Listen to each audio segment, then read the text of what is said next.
السلام علیکم ورحمت الله وبرکاته. سماک ټي وي چینل کې درته هرکلی ویم. عزتمندو، نن یو افسوسناک او دردناک واقعه مخې ته راغلی ده. یو مشهور ټیک ټاکر مسعود الرحمن چې د کراچۍ اوسیدونکی او کوارټ ته خپلو خپلوانو کره راغلی و، یو ملګري ورڅخه تعلق و، ګپ شپ یې و. مسعود الرحمن ته یې وویل راځه دوسته چې نن چکر وهو.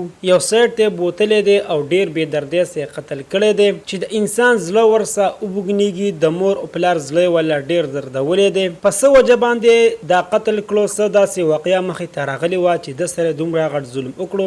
راځئ عزتمندو، دا ټول معلومات موږ سره په دې ویډیو کې وګورئ چې پوره معلومات نه خبر شي. خو تاسو موږ سره په دې ویډیو کې نوي یې، مهرباني وکړئ زموږ دا چینل مهدر سره ضرور سبسکرایب کړئ.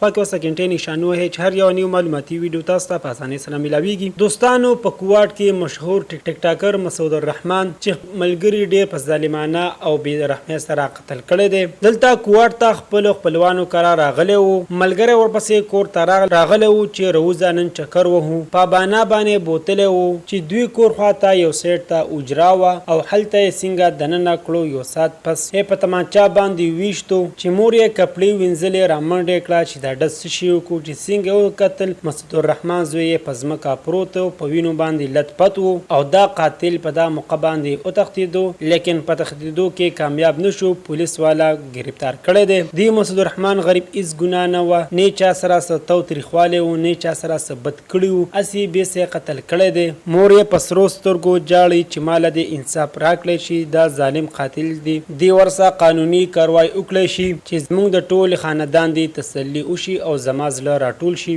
عزتمندو، نن سبا داسې دوستان هم شته چې خپل ملګري خواږه دوستان هم ډېر بې رحمۍ او ظالمانه طریقې سره قتل کوي. نو دوستانو، موږ ته پکار دی چې داسې ملګرو نه ځان وساتو چې نشه کوي، نور ګډ وډ ګرځي. داسې ملګرو نه موږ ته پکار دی چې ځان وساتو. دوستانو، دا وه زموږ د دې وخت نوي معلوماتي ویډیو. د نورو نوي معلوماتي ویډیو دپاره زموږ دا چینل ما در سره ضرور سبسکرایب کړئ. خوا کې ورسره ټلی نشان ووهئ چې هر یوه نوي معلوماتي ویډیو تاسو ته په اسانۍ سره میلاویږي. والسلام.